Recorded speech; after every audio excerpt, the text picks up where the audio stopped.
go. Hello and welcome to the first ever episode of our brand new podcast, Fogdog and Basten. My name's Adam Fogg and I'm joined by my teammate, Isaac Basten. How are you doing today, Isaac? Doing good. How are you? Yeah, not bad. We're pretty brand new to this whole podcasting thing.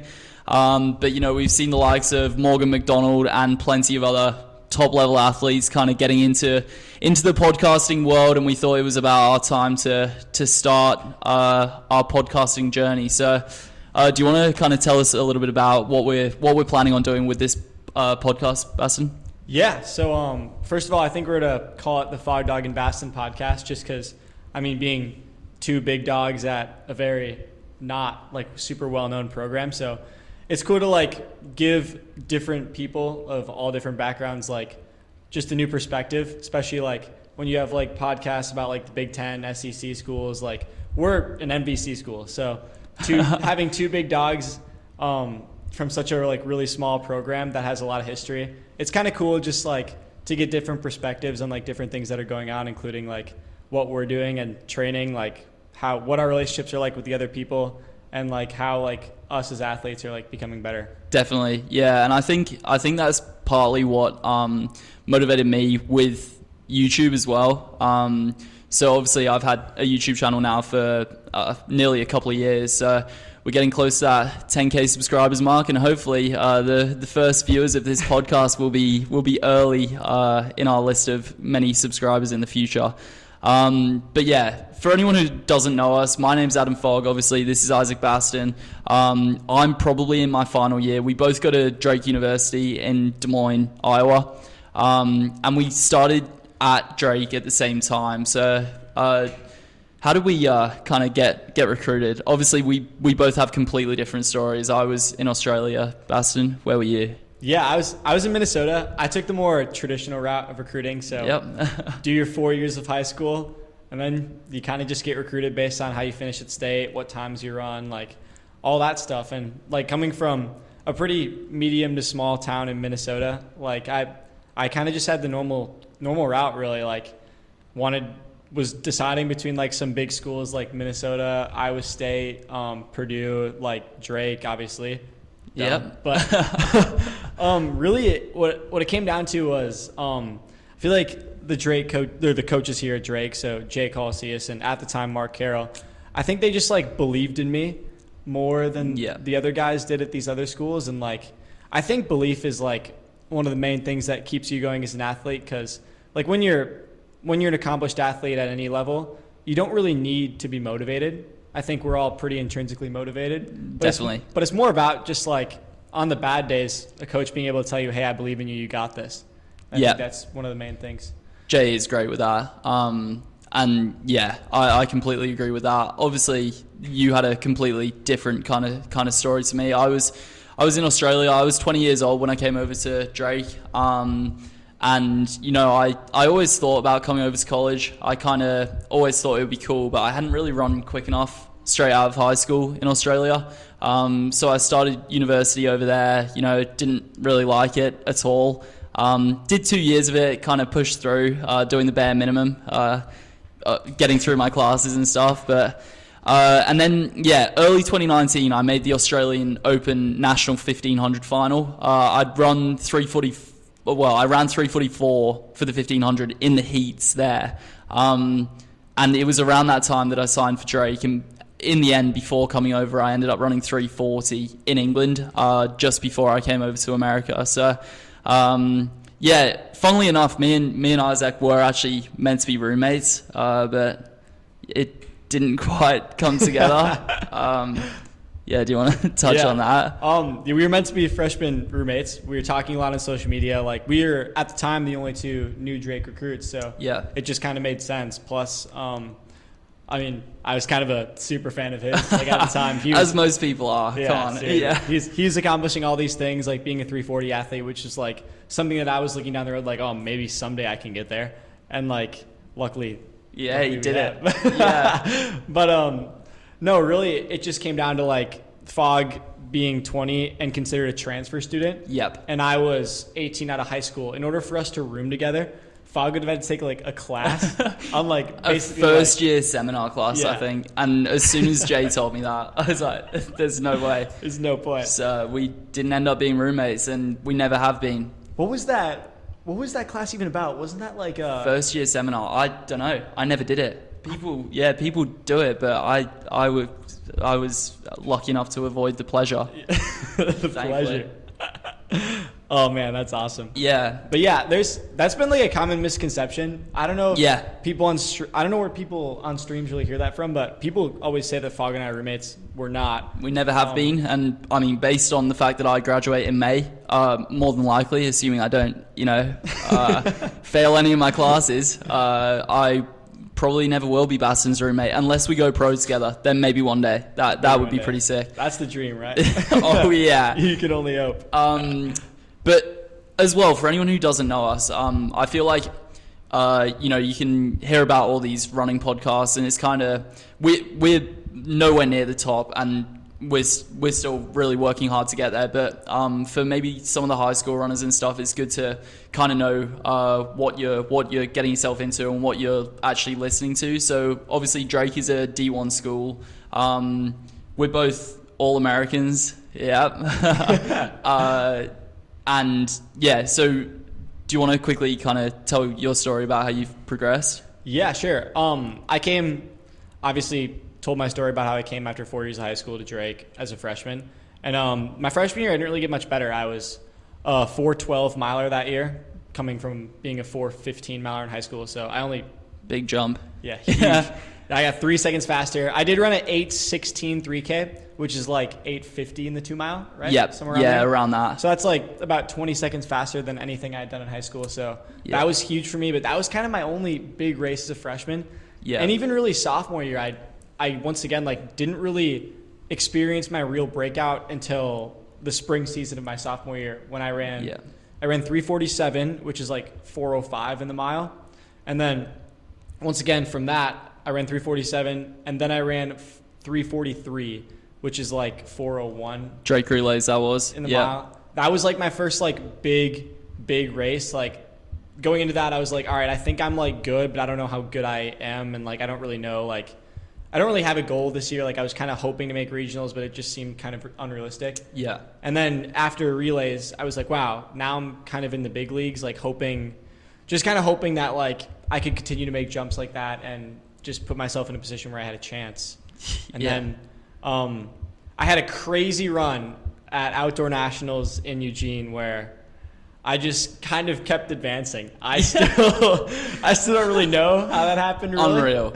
Yeah. I kind of just like ran in the back every race, and every single race from your regional prelim until the national final, as it turned out. I was there the whole way until the national final, and I missed out. But seeing you just get through those rounds, because we were roommates at regionals, and for anyone who doesn't know how it works, if you're in the top 48 times in the West region in America, so there's the East and the West, top 48 from both go on to regionals, and then from those 48 in each region, the top 24 go on to the 2 finals. And when we were rooming at regionals, your first initial goal, after struggling initially, thinking you wouldn't even get to regionals, and then you got in it easily, obviously. But your initial goal was to try and make the regional final. And we talked about that.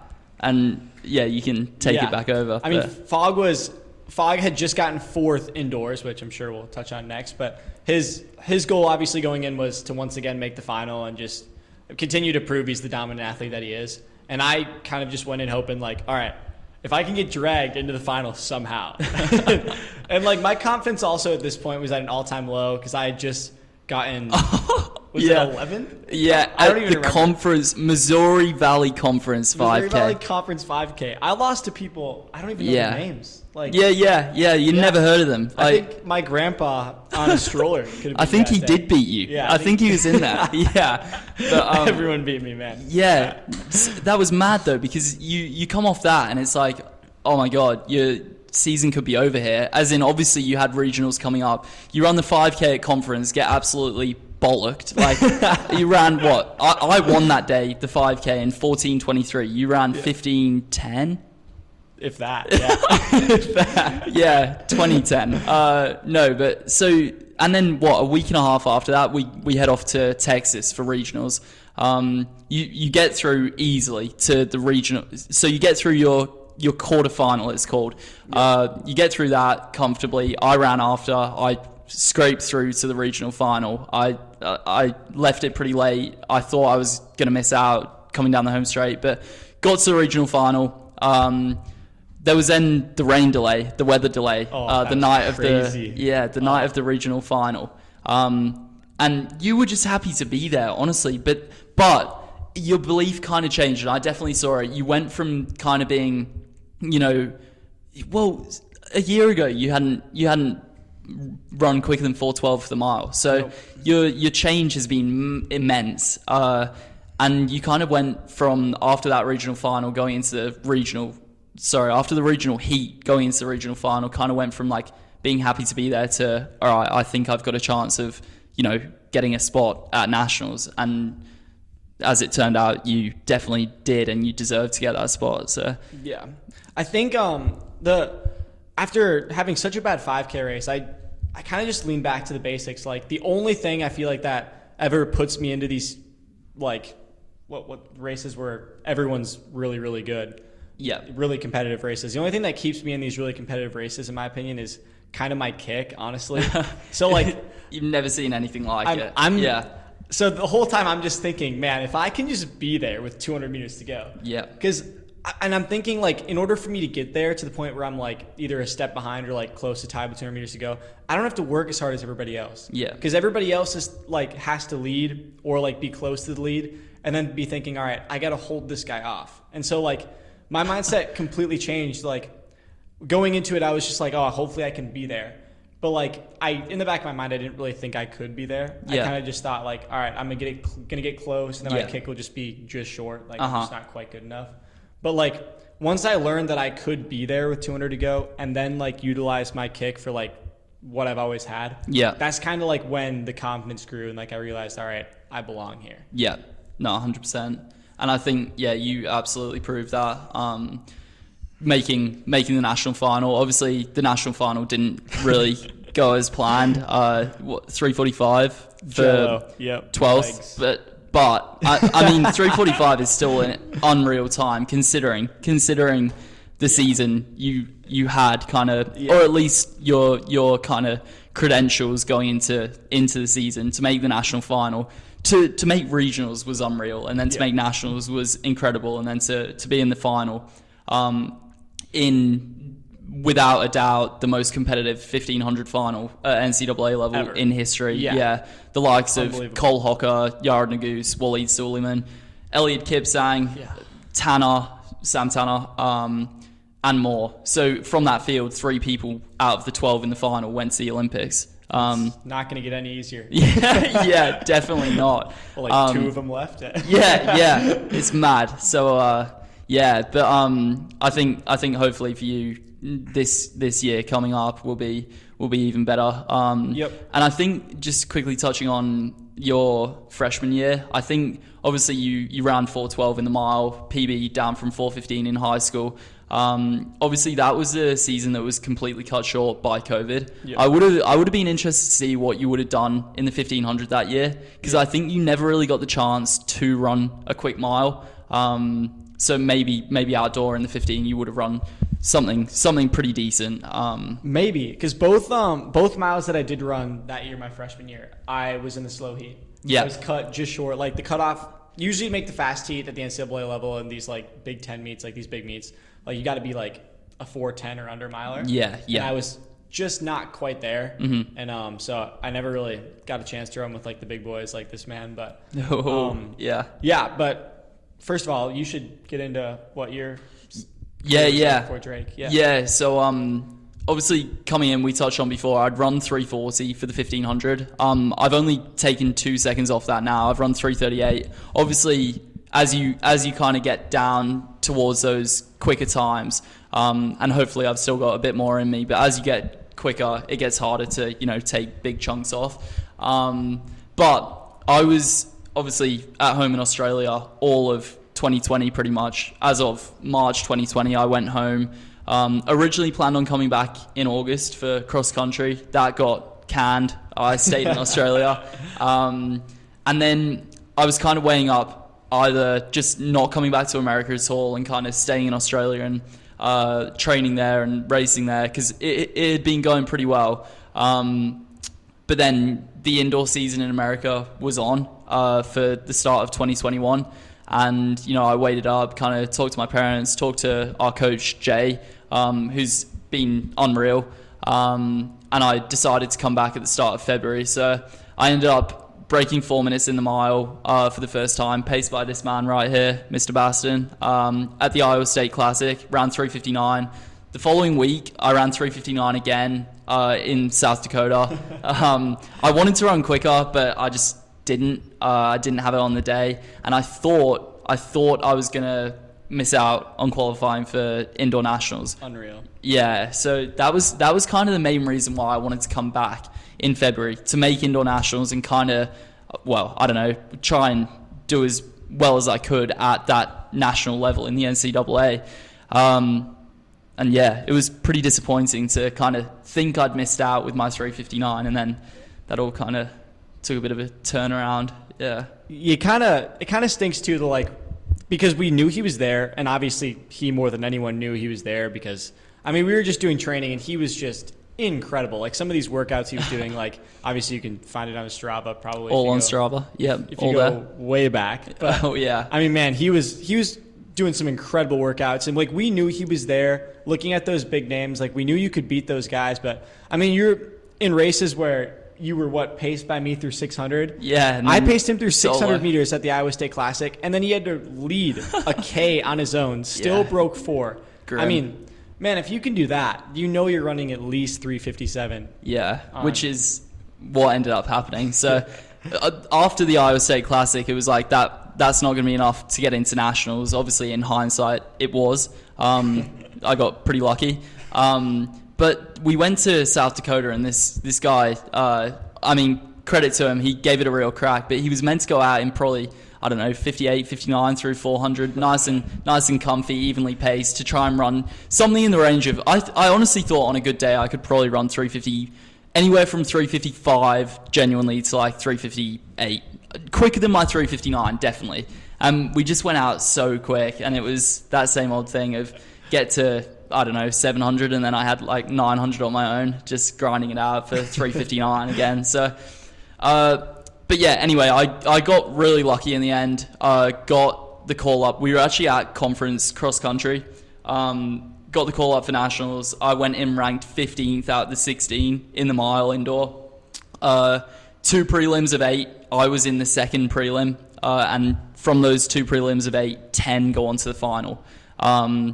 The first heat went out. Cole Hawker took it out. I think he ran 3:56 to win that first heat.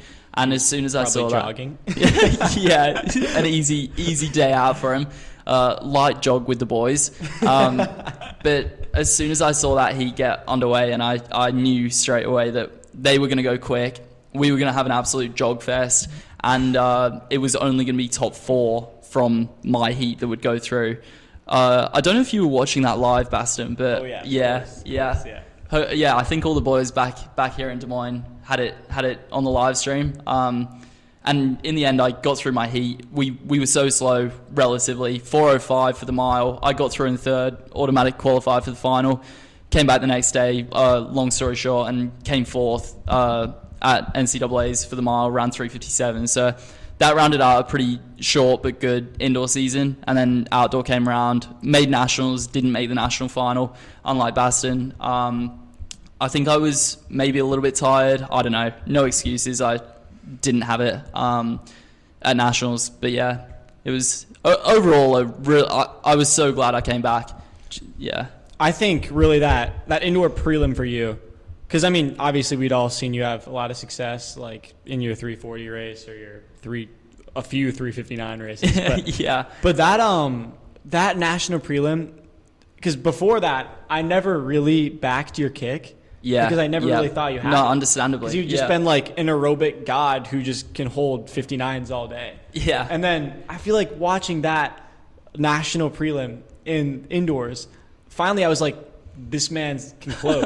Like that had to have been like amazing for you. Oh yeah. I think I closed in a 152 or 153 800 that day with a like 55 last lap. Nothing crazy. Nothing like. Nothing crazy. I mean, this guy could probably close in like a 24 last 200 if he had to on any given day. But somehow I found some sort of kick from somewhere. And really, since then you've had one. Yeah. No, it's improved, definitely. Still a work in progress, but we're getting there. I guess, and then all that kind of led both of us to this season. We really Fog was obviously the big man on campus, and we were all just kind of trying to get there for a while. And then finally, after outdoor season, I'm finally all right, now we have two big guys. Yeah. And then we had a pretty good recruiting season that came in, recruiting class that came in. Definitely. And we were all right, now we can maybe be contenders.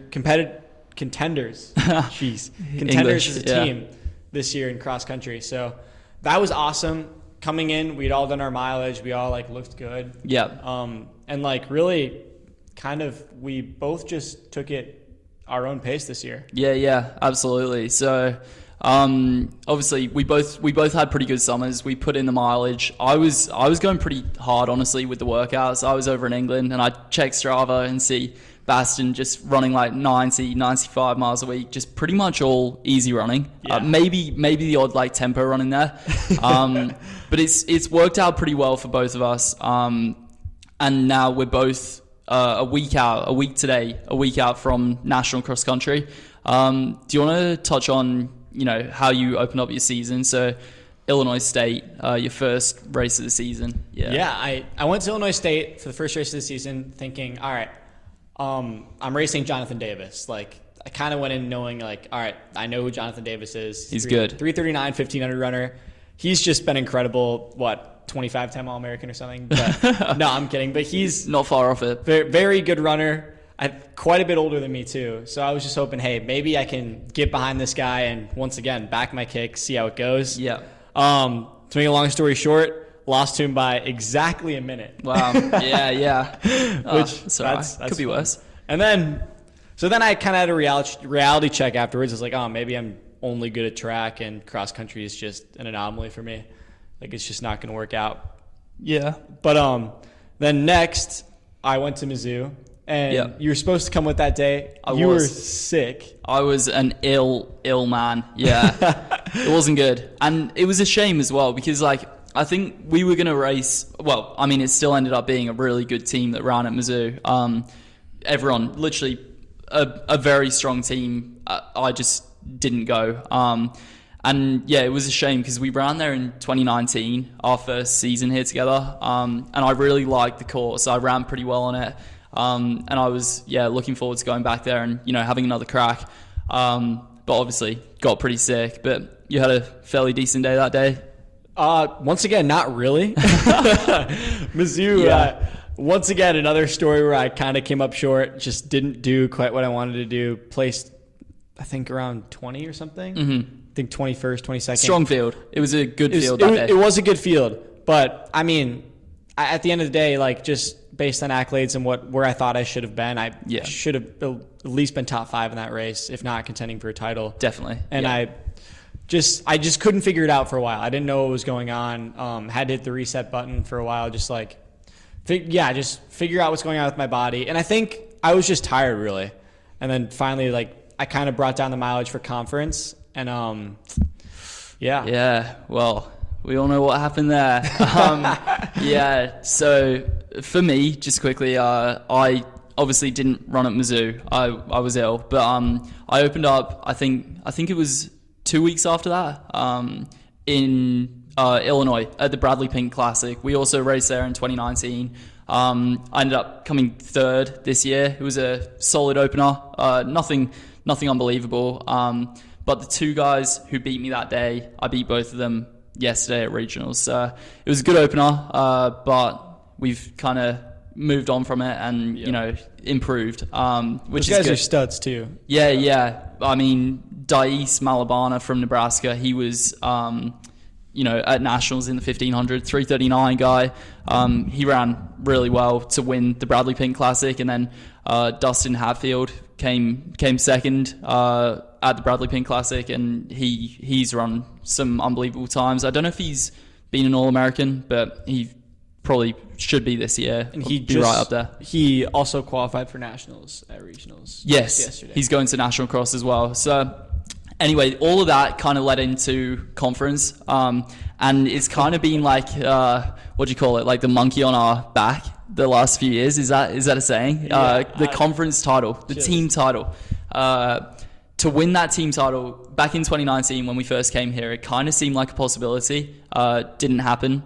Then close. Then obviously the COVID year happened. We had conference in March where it was kind of just like that one race for the season.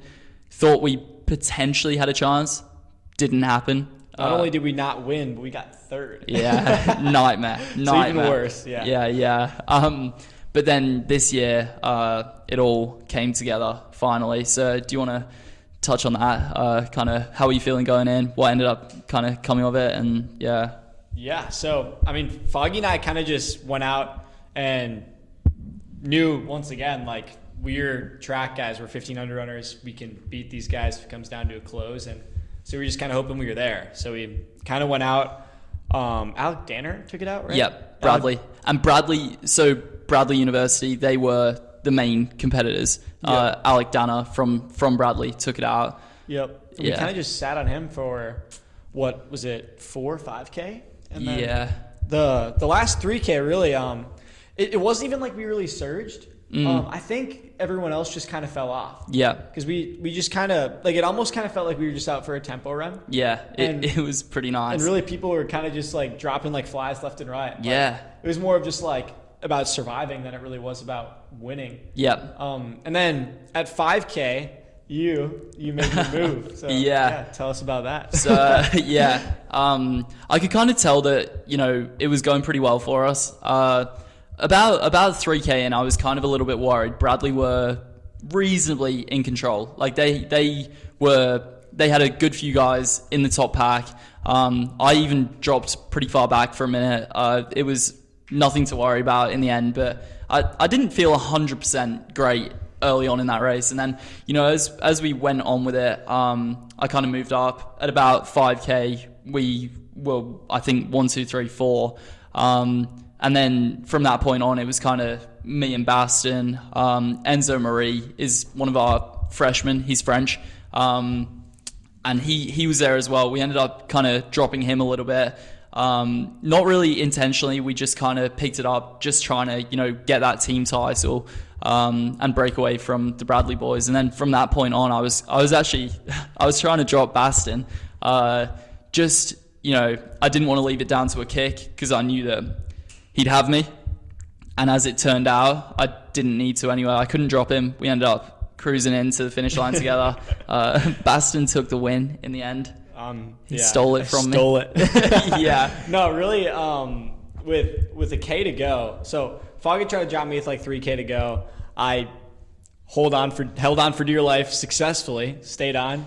Yeah. With about a K to go. We were together, and I think really, with the K left, we kind of looked at each other. We were like, do you kind of just want to finish it together? Yeah. I mean, we just kind of knew it would be like the perfect way to cap it off. Just because we knew we were coming in with like, we were the 1-2 punch here. And we were like, this is just awesome if we just finish this together. Like a testament to like how we are as teammates and as friends and stuff. Yeah. And then the show off happened, which blew up online. Yeah, it went mad. It was almost like a party, really. Celebration. I really enjoyed that. So obviously, for a little bit in there, I was trying to, get that individual title. I'd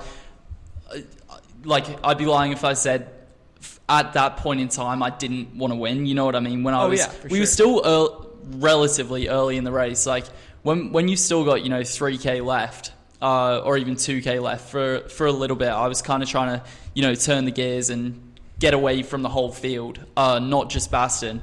And then once I realized, I'm not getting rid of this guy and we're completely clear of the field, it was so fun to just like jogging in together. I think most people quite enjoyed kind of watching that, and the video that came from it. If you haven't seen it yet, check it out. It's on my Instagram, and Basten's got a great picture from it on his Instagram. And yeah, I mean, it definitely ruffled a few feathers though. Like, it always does. Yeah, you can never really do anything without a few people getting offended.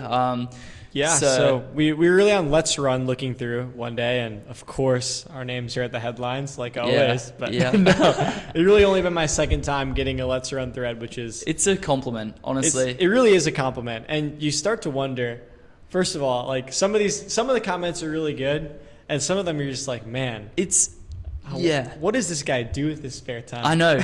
Honestly, yeah, it's a reasonably, I would say, a fairly even spread.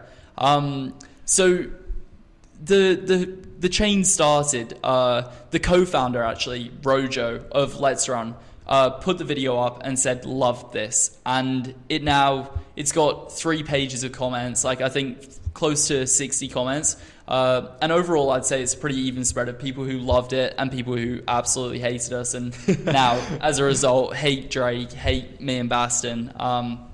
But yeah, I mean, overall, it was just a good laugh, really. I'll try and find a couple of comments that stood out to me, but hopefully these people watch the pod, honestly. Yeah, we'll have to get them on here. Really, I think this is it's a pretty highly debated topic recently. Like, first of all, I think this started with LSU versus, was it Texas or Houston? Was it the 4x1? Yeah. Where the LSU guy was crossing the line, just like banging his chest. Yeah. And it was kind of a celebration. And I think that's when like people started this debate, like, is celebrating okay in this sport? And like, I mean, it's kind of been a debate in a lot of pro sports recently, like with football, like the excessive celebration penalties, like, yeah. I mean, so like adjusting to a world where like people are criticizing everything in the internet and the media. It's kind of cool. It is. That this sport is just like being talked about at all. Yeah. Whether it's in a positive or negative light, I think that's honestly a good thing for. I agree, and I mean, I love it. Even though obviously we're nowhere near the top, but as a college runner, you probably shouldn't really care about what they say on Let's Run. I mean, obviously for the pros out there, like there'll be hundreds of comments a day, like just some loving you, some abusing you, and you just gotta, I guess, have a laugh about it. It completely means nothing, and obviously while some of them on Let's Run loved it, I just want to read out one comment that kind of stood out to me. This is one of the ones who wasn't as much of a fan of the celebration, and bear in mind this is kind of after a lot of other comments have been for and against. He's kind of just jumping in, giving his couple of cents worth in there, adding to the conversation, and he goes, his name to start with is not a Drake fan. He goes, TBH, I think a group celebrating the team title is great to an extent, and they have a right to be excited. It just rubbed me the wrong way just because I don't like the Drake team as a whole personally, and it all starts with Adam. Thank you. Everyone seems to worship the ground he walks on because he's fast and makes YouTube videos, but he is not a nice person. He's made fun of several of my teammates in his videos, which was enough for me to not like him right there, but he was also rude to my elderly father. Because of that, I can't support him, and I have a hard time supporting anyone he is affiliated with. First of all, we'd like to apologize to his elderly father. Sorry to your elderly father. Sorry to your teammates. The thing with this is, it's got to be someone having a laugh. Because when have I ever made fun of someone's teammates? When do you interact with elderly fathers? I don't know where that's coming from. That's strange. Stretch. But it's all fun and games. I guess that's just like a testament of what you get on Let's Run. Yeah. Just a lot of like inconsistent posts. I mean, actually, I had a comment that said that, quote, my form was the worst he'd ever seen. And this guy's a smooth runner. Like, I mean, your arms maybe from time to time are like a little bit side to side, maybe they like come up pretty high. Yeah, I'm not going to go out there and say my form's perfect. But, it's not bad. It's pretty good. As a guy that's who's accomplished what I've accomplished, you can't have that bad of form. No. It's not like I'm sitting there crawling. No, absolutely not. Yeah, I thought that was interesting, to say the least. No, definitely. Yeah. Anyway, moving on from that, so we had conference, what is it, like two weeks ago now? Yeah, 2 weeks ago yesterday, actually. So we're recording this on the 13th of November. So yesterday, the 12th, we had regionals. 2 weeks before that, end of October, was conference. Moving into regionals that we had yesterday, kind of how were you feeling? How had training been going? And what were you kind of thinking going into regionals? And bear in mind, we have a really pretty strong region. And in cross country regionals, the goal is to try and qualify for national cross country. Would it be bad to say I wasn't thinking much at all? I'm not. I'm not a heavy thinker when it comes to really anything that's not math related in school. Yeah. So, oh my god. I was more just thinking of honestly how it was gonna look. Like I had my headband ready, the arm sleeves, the gloves. Typical look. Yeah. The very typical overdressed for no reason. Except for this time, we actually had a reason to be dressed. Oh, yeah. It was awful out there. It was grim. Very grim. I mean, Basten, coming from Minnesota, probably a little bit more used to it. I was born in England where it does get decently cold. Nothing like it gets here. But I grew up really in Australia from the age of 7. And in Australia, we do not have winter. Like, it will never get freezing. Like, a cold winter morning, it would be like, I don't know, just under 10 Celsius, maybe like 45 Fahrenheit. And that's cold. Like, you're bundled up for that. Yesterday, it was snowing. It was grim. It was pretty much freezing when we were racing. Maybe like 35 Fahrenheit, about 2 or 3 Celsius. And that's not even including the 25 to 30 mile an hour winds that were out there, which was just far from ideal. So anyway, in our region, we have Iowa State, Oklahoma State, Tulsa, Minnesota, Drake, yeah, Drake, Bradley, Illinois State, basically all of the Midwest region. So we've got a very strong region. Oklahoma State probably still are ranked 2nd in the country, and Iowa State are ranked 5th. So we've got the 2nd and 5th best teams in the country in our region, and there's 9 regions in the country. So it's a strong region. It's hard to get out of. Do you want to kind of talk a little bit about the race plan, how you were feeling throughout, and what ended up happening? Fog and I, we roomed together, which is kind of honestly perfect. Kind of gave me deja vu walking through. I'm like, oh, we're doing outdoor all over again. Yeah. Survive in advance, baby. But no, going into it, the plan was kind of just to, once again, just because of the weather and the 30 mile an hour winds, we kind of assumed it would be tactical. Yeah. Like assumed it would go up pretty slow. We didn't really know what Kip 2 was going to do. Yeah. But, you can never really tell. If he goes out hard, he's just going to drop everyone. So that doesn't really change anything. But kind of the plan was just to get out and really just hang on for the first like 8K and just try to turn your brain off, not think. And then the last like 2K race. And that's really kind of what we did. Mm-hmm. It worked out exactly the way we planned it. Except for Fog raced it. I survived it. Well, we both had our peaks and valleys, I would say. So we got out, and early on, I think I was in like the top 3 pretty early on. I was feeling great. I was up there, but I mean, you've got a pack of like 200 guys, all very legit cross country runners. Like it was a strong field. It really was. And we got probably 6K in, and I started going backwards. Basten came around me. I was probably back in about close to 15th. So I'm still up in that top pack, but I've gone to the back of it. And yeah, I mean, we came into you kind of come into the home straight, and then you've got a 2K loop left.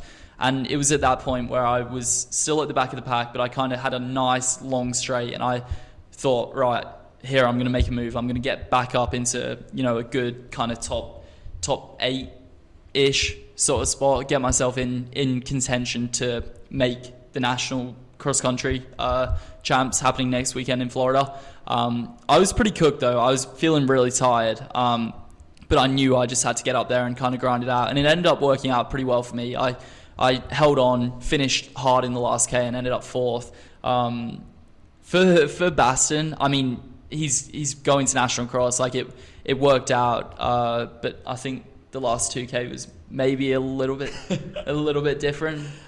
I'm going to use the same excuse I always do. It's because I'm a 1500 runner, but it doesn't seem to affect this guy. I mean, this guy is a 1500, a 5K, a 10K. You name the event, he'll do it. I've never really been that way. I've kind of just been like, hey, I'm mid-distance runner, but I mean, finally I'm starting to like become more diverse with that stuff. And really like at the 8K, I was like, man, I'm going to win this damn thing. Like, I feel really, really good. I was thinking at the 8K that I seriously had a chance to win. And I swear between the 8K mark and 200 meters later, I was thinking, what has happened to my legs? Yeah. I hit that imaginary wall that pretty much all runners know what that feels like. But oh, yeah. And then it was all just really about surviving. And I moved back from 7th at the 8K mark. I finished at 19th place. But the craziest part was pretty much every runner that beat me besides Fog, Dustin Hatfield and John Davis were on one of those top 4 teams that are qualifying from our region. So I managed to get the last individual spot, which is unreal. I'm very grateful for it after that last 2K. So, Wesley Kipto ended up winning Iowa State. Shocker. So his team qualified. Oklahoma State, they qualified. Then Tulsa, they had a very good day as well. They'll qualify. Minnesota will qualify, which gets Basten that 4th individual spot. So John Davis from Illinois took the first individual not on a team spot. I was 4th overall, but 2nd not on a team. Dustin Hatfield finished 18th overall, but he'll be the 3rd individual. And then Basten came in right behind him for 19th overall and 4th individual. So a week today, we'll be in Florida. We'll be living it up in Tallahassee. Right now, actually, in a week, we probably will have raced. I don't know what time we're going to be racing, but I assume we probably will have raced. How you feeling? What's the plan? Well, the plan is for hopefully my legs to feel better than they do right now. Kind of just, I mean, really you're kind of just doing the exact same thing you were this week leading up to. It's kind of like Sunday, Monday, Tuesday, maybe a little bit longer mileage, and then just every day just kind of slowly drop off, add in the strides and stuff. Feel like a right fatty towards the end of the week. Oh, man. The taper. This guy's sitting in our hotel room. He's doing crunches on the bed because he feels like he's fat.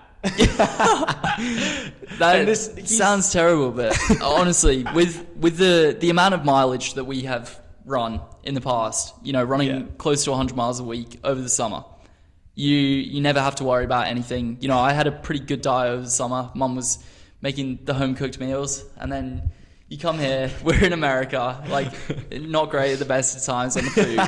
Easy to slip into the habit of, pizza and cheeseburgers. But with the taper as well, I don't know. I just mentally, I struggle. Yeah. Yeah. But no, it should be a pretty quiet week then. Yeah. And luckily you got those crunches in. I'm sure they really, really helped. They paid off. Long run tomorrow, I'll be skinnier than ever, which is well, I shouldn't really. Yeah. It's also awfully funny just because, we're two different built athletes, but he's the skinniest guy that I've really ever seen, probably. Yeah. So I'm sitting on this other bed like, man, if he's doing crunches, what should I be doing? Yeah. I should be get out, do an extra shakeout run. One-armed pillow. Yeah. One-armed pull-ups or something. Yeah. But no, I think we're hopefully both going to be in for a good day next Saturday, Florida State. My dad is coming over from England to watch. He's booked his flights. He's going to be staying in the same hotel as us. Basten's parents should be coming along, staying in the same hotel as us. It's going to be a big reunion, and I'm looking forward to it. Do you have any personal goals for next weekend? Obviously, All-American in cross country is top 40. I would say I would give myself about a 1% chance of being in that top 40, and that's being pretty generous. So But I mean, I can't go home knowing I didn't try. So I'm going to put myself in position to be top 40. If I die, no one cares. There it goes, yeah. The sun still rises. The sun will still rise. Yeah, so yeah. Might as well send it. What are your personal goals? Yeah, so obviously first national cross for both of us. I think, we were already doing really well to be going. It would have been very, very easy to have not qualified yesterday. So it's great to be there. But, you don't just want to be one of those people who just ran for the sake of running it. Being an All-American would be unreal. I was first team All-American indoor, second team technically outdoor. So getting All-American top 40 in cross would be unreal. We'll have to see what happens, obviously. As Basten was saying, try and get out fairly reasonably conservative probably early on. Kind of try and, save some energy and then pick off some bodies on the final few K, hopefully. So top 40 would be huge. On a great day, maybe even a little bit better than that. And yeah, we'll have to wait and see what happens. Tallahassee, we're coming. Tallahassee, we are coming. And yeah, we leave on Wednesday, so a nice kind of relaxed week of classes. Classes Monday, Tuesday, if we end up going to them. Yeah, so that's pretty much what we planned on talking about this first episode. Yep. We want to start this thing where we want you guys to comment on the video posted, just because we'll probably come and answer them. So if you have any questions for either Fog or me personally or both of us, just drop them in the comment section. We'll gladly answer them. Yep. Next video, take some time to answer some comments every video. Yeah. So if you have questions that you want to kind of get answers to straight away, simple questions that we can type back to on YouTube, get on the YouTube video if you're listening on a different app, and you can ask us whatever you want on the YouTube video. If you want them answered in a future podcast episode, maybe if we're kind of interested by a couple of questions that are good talking points, we will have them on podcasts. So yeah, let us know, comment down below, and we will get to them.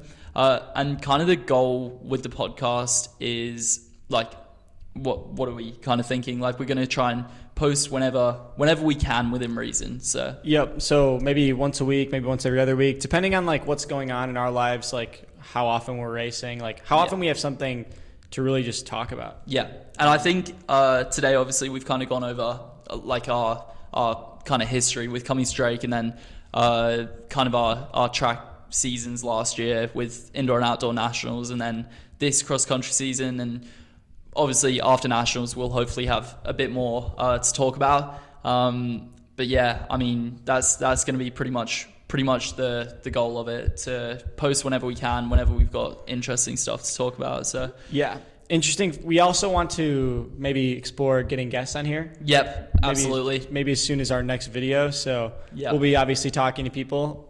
It's kind of crazy. We know some guys. So. Oh yeah, we do. So friends. It'll be interesting to not only hear about us, but hear about other people's perspectives, just compare and talk to some friends. So that'll be fun. Definitely. So give us both a follow on Instagram. I'm Adam_Fog. Basten, you're Isaac Basten. Wow, creative. So give us a follow. Stay tuned for more coming up, and subscribe. We're gonna hopefully get this podcast up and running, if you'll pardon the pun. Let's do it, baby. Thanks for listening, everyone, and we'll see you next time. Perfect. Yeah. Good. Nice. That's more.